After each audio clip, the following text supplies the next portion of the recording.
சத்தியம் சமுத்திரம். சமுத்திரத்தின் மத்தியில் புத்த தாமரை தடாகம். அந்த தாமரை தண்டு வழியா புகப்போல பாதாளம் போகணும். தாமரை தண்டு வழியா புகப்போல போனா அங்க உத்தியாவனம் தோணும். அந்த உத்தியாவனத்துல செடிக்கு கொடிக்கு 1000 காவலர் இருப்பாங்க. அவங்களை ஜெயிச்சு அப்பால போனா அக்கினி கோட்டை. அக்கினி கோட்டைக்கு 8,80,000 கிங்கிலியர்கள் காவல். அதுக்கு தலைவன் யாரு? மச்சவல்லவன். சரி, மச்சகற்பனை ஜெயிச்சு அப்பால போனா கத்திரி மண்டபம். கத்திரி மண்டபம். ஆமா, எதிரிகள் போனா யார் போனாலும் கட் பண்ணிடும். எதிரியா இருந்து உள்ளே போனால் கத்திரி மண்டபம் கட்டி விடும்.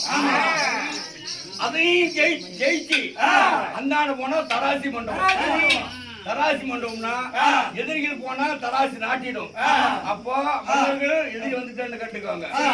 அவங்களும் ஜெயிச்சு அப்பால் போனா ஈசானி மூலையாக காளி தேவி ஆலயம், அவனுடைய சபா மண்டபம் தோறும் போயிட்டு வர முடியுமோ? ஐயா, அங்கே கலந்து வேண்டாம். கிழக்கு கடற்கரையிலே கதிரவன் என்னும் சூரியன் உதயமாவதற்குள்ள பாதாள லங்கைக்கு சென்று பகவானை சிறுமீட்டு வர்றேன். அப்படி ஒரு கால் நான் வர தவறினா தன் உயிரை அங்கேயே மாய்த்துக் கொள்வேன். இது சத்தியம். உதயமான பிறகு பகவானை இழந்து வீரனை இழந்து நாங்க மட்டும் உயிரோட நினைச்சிட்டியா? அக்கினி பிரவேசம் உண்டு. 70 உள்ள வானர்கள் பின் வர நான் முன்னே நடந்து நாங்களும் அக்கினி பிரவேசம் ஆயிடும். இது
நான் தாமரை தண்டு வழியா இங்க அக்கினி கோட்டை வந்திருக்கிறேன்.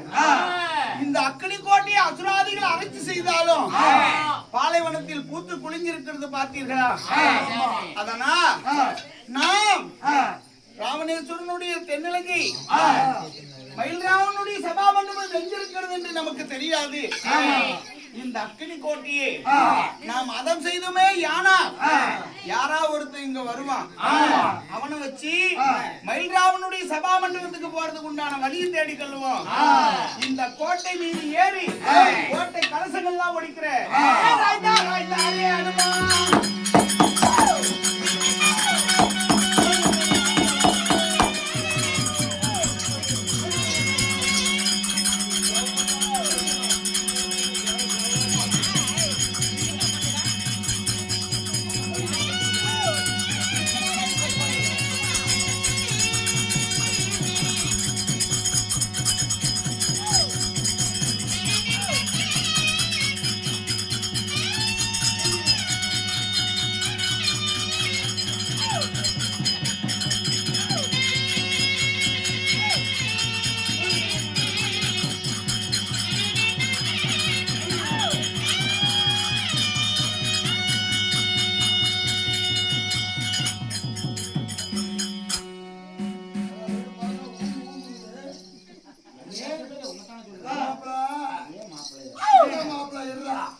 மாமோட்டி அப்படியே திங்க வெறி பிடிச்சு போறாங்க.